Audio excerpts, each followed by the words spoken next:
Good morning. Thank you very much indeed for the invitation to talk to you here this morning, even though I may be taking you a long way away and talk about the difficulties of people who are in a much more difficult, indeed extreme situation than the people here in the hall. Médecins Sans Frontières is a medical humanitarian organization. We have 30,000 members in the meantime, active in 60 countries. So if you hear about a crisis, an epidemic, natural disaster anywhere in the world, normally we are there on the spot or trying to get there as quickly as we can in order to provide help and assistance. Now, what is the point of humanitarian aid? Well, it's perhaps easy to put in words, but it's often very, very difficult to put into practice. The aim is to save lives and alleviate suffering in often very drastic situations in times of acute crisis, and normally in countries where the health system is broken down or has indeed never been in place at all. And this image that I put on the chart on the screen for you now shows you the very tense sort of situation in which we operate. I'd like to provide you with a basic outline of some of the ethical issues to which we have to address on a day-by-day basis. I can't really do much more than that here, but this picture shows you the sort of a situation that we encounter time and time again. Thousands upon thousands of people often trying to escape from a situation of persecution and violence, end up in no man's land somewhere, and what you attempt to do is provide them with minimal medical care and support. That's one of the major dilemmas we have to confront, the tremendous needs that people have. Often you have people dying around you, and the resources that you have available, despite all the progress that has been made, are limited and really. Let me just show you a number of pictures reflecting situations in which we have to deal with very extreme situations. Haiti is familiar to all of you still, one of the biggest assignments we ever had, perhaps. At times we had 3,000 members of staff working there, operating under dreadful conditions, because this happens very rarely. In the context in which we operate, a whole city was destroyed within a space of just a few minutes. Or here on this chart, an outbreak of cholera in Zimbabwe. As you may well know, cholera is fatal very quickly if it's not treated, and it can be treated quite easily, but given that it's very easy for people to be affected very quickly, it can often affect thousands of people in an instant. This is just a minor example of an emergency reception point in Congo, and this issue in North Kivu. That's a part of the country where for over 20 years now armed conflicts have forced people to migrate. The point of this is to point out it's not just something that's happened in the past. This picture was taken 4 days ago. At the moment, tens of thousands of refugees are moving from the north of Sudan into the southern part of the country, and that's in a part of the world where there's virtually nothing available at all. There's no water. You've got hundreds of thousands of people, virtually no aid at all, far too few aid organizations. And at the moment, we're fighting on a day-by-day basis to save the lives of these people. Often, they've been struggling for 14 days. They've reached the end of their tether, often have nothing available to them at all. And they have plastic covers to protect themselves from the elements. And here again, a picture to remind all of us that we often talk about the civilian population, and we're often talking about the thousands of people when we're trying to arrange aid and help. But we have to look at every single person on a day-by-day basis to see what we can do for them. And this is a photo that was taken 4 days ago. This a brief reminder of the fact that it's not always just a case of the difficulties of finding the appropriate medical resources to make available for people. No, here again, people are often very, very difficult to reach by boat, or by aircraft, or by means of jeep, sometimes by donkey. The logistical problems that I can't go into in detail here are extreme. I would like now very briefly to comment on 2 important issues that have an ethical dimension that play a major role for us. The first is the problem of security. Now, we're talking about security. I've got to make it quite clear that we're talking first and foremost about the safety, security of people that we are there to look after. In this case, for instance, the people facing violence, the safety of the people in Somalia themselves. But given that we have to do that, to try and help people in these very difficult situations, very fundamental issues arise for us as an organization. In other words, what sort of safety risk can we entertain for our own people? And of course also applies to our Somali helpers who do the bulk of the work on the spot. Standing here before you this morning, I have 2 colleagues who were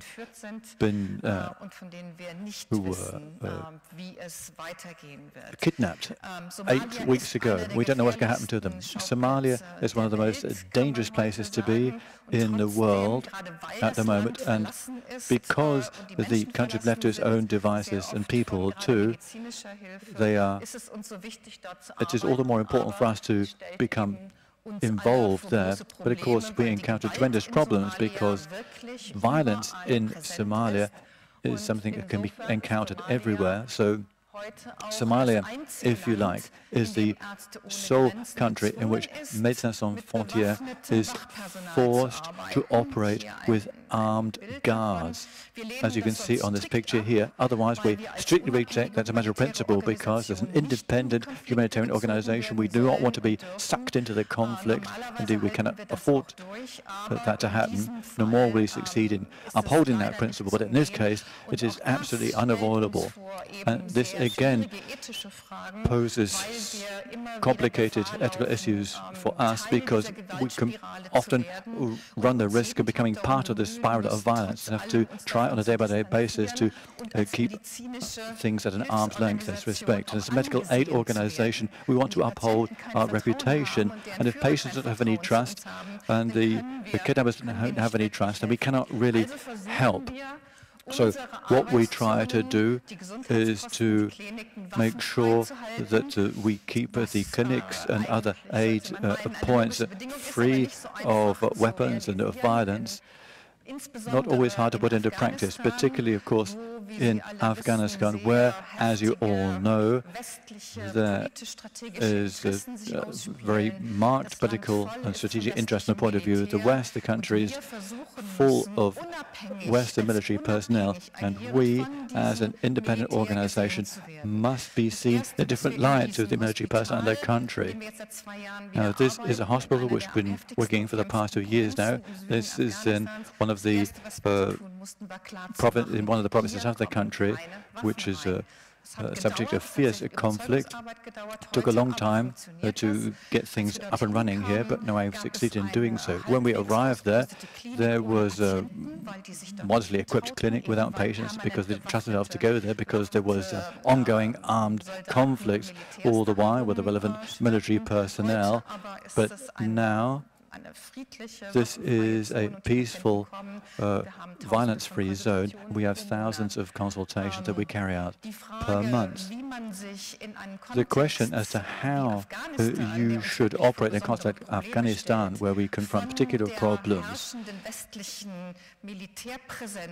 and we have to keep the Western military forces at an arm's length, that's something that we have to review on a day-to-day basis. I wanted to show you on this chart these 3 community leaders, the village elders, who now work with us on the basis of trust, but took a long time to get them to cooperate, because we had to make it clear to them we are different to the NATO soldiers. The NATO soldiers who unjustifiably present themselves as people who are providing humanitarian aid in order to gain the sympathy of the local population. You can understand that, but it's potentially fatal when it comes to the provision of humanitarian aid in such a context. On now to another example of the complicated ethical issues that we have to address and come to grips with.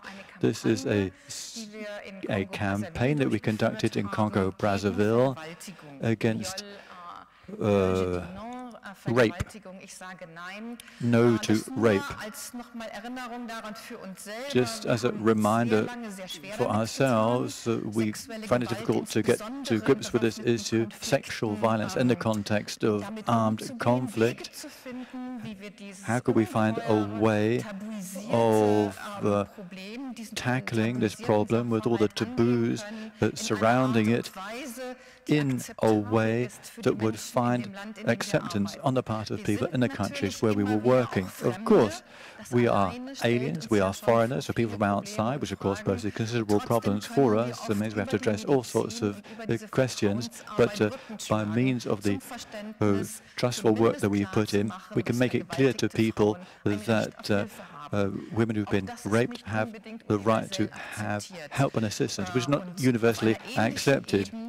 And at a similar level, we have to get to grips with the traditional healers.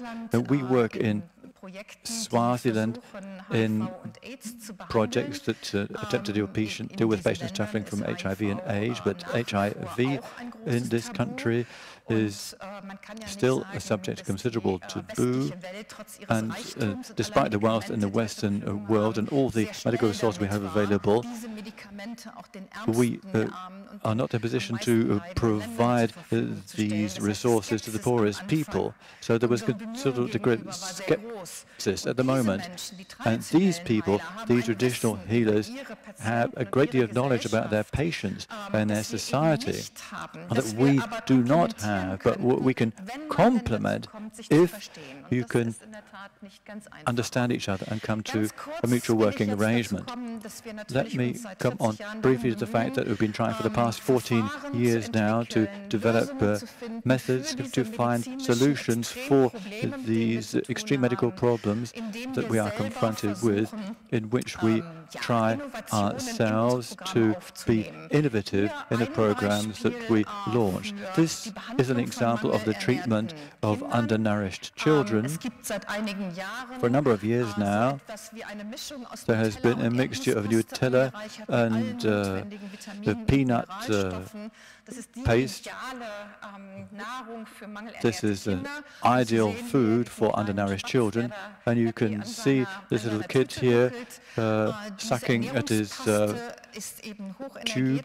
You can see that this is something that does not have to be cooled and not have to be mixed with water, is ready to use on the spot food, and over the course of recent years it has saved the lives of hundreds of thousands of children because it is relatively easy to deploy. The problem is quite expensive. Well, I wouldn't say that this is the reason why there is inadequate aid, because it's always a financial problem, but that is a factor which comes into play here. It doesn't matter whether we're talking about the medicines, which are a matter of course for us, but do not exist in the countries concerned, or special types of food that I've just referred to. Now, another quite revolutionary innovation for Médecins Sans Frontières, which we've been involved in, this is the considerable extension of the treatment provided for HIV/AIDS in extremely poor countries, where 10 years ago it was said this is out of the question, amongst other things, along the lines of the Vatican racist argument that Africans who can't read don't know when they should take their medicine. in the course of the day. Now, we've refuted this by means of several studies that in countries with extreme poverty, you can find methods in which people can be treated as well as people are here, provided you have the relevant medicines and medical resources as the result of task shifting, amongst other things. And this means that our programs now, to a large extent at least, are carried out by nurses and carers, and because there are almost no doctors in these countries. At the same time, these projects are passed on responsibility to patients to a much greater extent.